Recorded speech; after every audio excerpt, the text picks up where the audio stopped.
बंगाल में आज लोकतंत्र का उत्सव चल रहा है, लेकिन संदेश खाली से एक ऐसी तस्वीर सामने आई है जिसने पूरे प्रशासन को शर्मसार कर दिया है। सोचिए, एक 70 साल की बुजुर्ग महिला जो अपने हाथों में वोटर कार्ड लेकर लोकतंत्र को मजबूत करने निकली हुई थी, उसे बूथ पर जाने से रोक दिया जाता है कि आप तो मर चुकी हैं। अल्पना पात्रा आपके सामने खड़ी हैं, जो बोल रही हैं, जो रो रही हैं, लेकिन चुनाव आयोग की लिस्ट उन्हें मृत बता रही है। आखिर किसके इशारे पर यह खेल हुआ है? क्या ये सिर्फ एक लापरवाही है या वोट काटने की कोई गहरी साजिश? ভোট দিতে ঢুকেছে, ঢোকে আমি আমার শরীর খুব খারাপ, আমাকে একটু আগে ভোট দিয়ে নিন, আমি না তো দাঁড়াতে পারবো না, মাথা ঘুরে পড়ে যাচ্ছি। তা বলতে গেছি, আমাকে ঢুকিয়ে দিয়েছে অফিসার। ঢুকিয়ে দিতে তারপরে যেই গিয়ে এতেছি বলে আপনি মৃত, আপনি এখানে ভোট দিতে পারবেন না, আপনি বেরিয়ে যান।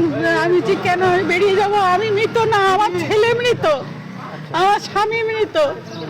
আমি তো ভোট, আপনি পঞ্চায়েতে শুনে দেখুন, এই যারা লাইনে আছে এদের কাছে শুনে দেখুন। আমি আলপনা পাত্র। তো বলতে আমি দেখুন, আমার পেনশন আছে, আমার এটা আটকাবেন না, এটা আমি আটকান না, আমাদের কিছু করার নেই, আপনি বিএলওর কাছে চলে যান। বিএলওর কাছে আসতে বিএলওর আমার ওই টিকিটটা নিয়েছে, নিয়ে বলছে কি তুমি এই ভোটটা দিতে পারবা না, পঞ্চায়েত ভোট দেবার। আমি আমার এক্ষুনি এই ভোটেরই দরকার, আমার এই ভোট না দিলে আমার পেনশন আটকে যাবে। তা বলছে কি ঠিক আছে ঠিক আছে, আমি দেখছি, আমরা ভিডিওকে ফোন করছি, ভিডিও কি সাহেব কি করে দেখি। এটা 176 নম্বর। দেখুন, ওনার নাম আলপনা পাত্র।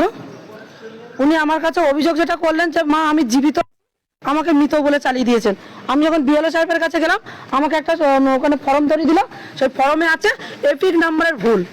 যদি এপিক নাম্বার যদি ভুল হবে, তাহলে ওনাকে মৃত কেন ঘোষণা করা হবে?